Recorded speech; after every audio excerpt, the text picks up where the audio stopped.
নমস্কার, আমি সুরজিৎ। ভারতের সবচেয়ে বড় এয়ারলাইন্স ইন্ডিগোতে হঠাৎ করে ৫০০রও বেশি ফ্লাইট বাতিল করা হয়েছে। কী কারণে এই ভয়ঙ্কর সিদ্ধান্ত নিয়েছে? যাত্রীদের ভোগান্তি চরম পর্যায়ে পৌঁছেছে।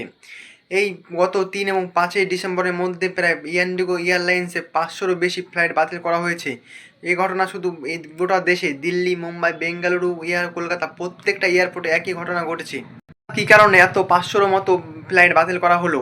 সরকার থেকে একটি বিল পাস করানো হয়েছে, যেখানে পাইলটদের ঘুমানোর রেস্টের ছিল ৪৮ ঘন্টা, সেই রেস্টের সময় কমিয়ে ৩৬ ঘন্টা করা হয়েছে। এর ফলে পাইলট সংখ্যা কিন্তু কমে গিয়েছে, এবং যে মেম্বার রয়েছে, কোচ মেম্বার, এবং যারা হাজার হাজার যাত্রী কিন্তু এয়ারপোর্টে আটকে রয়েছিল, তাদের ভোগান্তি চরম পর্যায়ে পৌঁছেছে, এবং তাদের টিকিট কেটেছিল তার কিন্তু টাকা এখনও ফেরত দেওয়া হয়নি। ইন্ডিগোর তরফ থেকে ১ সপ্তাহ সময় চাওয়া হয়েছে, ১ সপ্তাহের মধ্যে কিন্তু তারা টাকা ফেরত রিফান্ড করবে।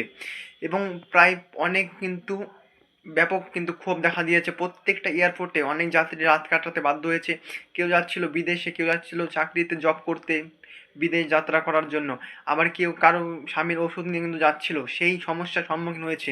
প্রত্যেকটা এই বিক্ষোভগুলো বিভিন্ন নিউজ চ্যানেলে যেমন প্রচার করা হয়েছে, এবং সোশ্যাল মিডিয়াতে বিভিন্ন ফেসবুক পেজ, ইউটিউব চ্যানেল, ইনস্টাগ্রামে কিন্তু প্রবলভাবে কিন্তু প্রচারণা হয়েছে।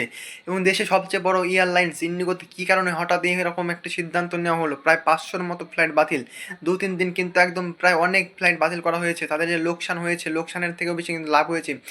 যাত্রীরা যে টাকাদের টিকিট কেটেছিল তারা কিন্তু এখনও রিফান্ড করা হয়নি। ১ সপ্তাহ সময় দেওয়া হয়েছে, সেই সময়ের মধ্যে যদি রিফান্ড না পাঠায় তাহলে কিন্তু আইনত ব্যবস্থা নেওয়া হবে ইন্ডিগোর তরফ থেকে। ভিডিও দেখে থাকলে অবশ্যই চ্যানেলটি সাবস্ক্রাইব করুন। ভিডিওটি কেমন লাগলো অবশ্যই কমেন্টে জানান। আর একটু যদি আপনারা কমেন্ট করেন তাহলে কিন্তু ভালো ভিডিও দেওয়ার আমি চেষ্টা করব। ধন্যবাদ।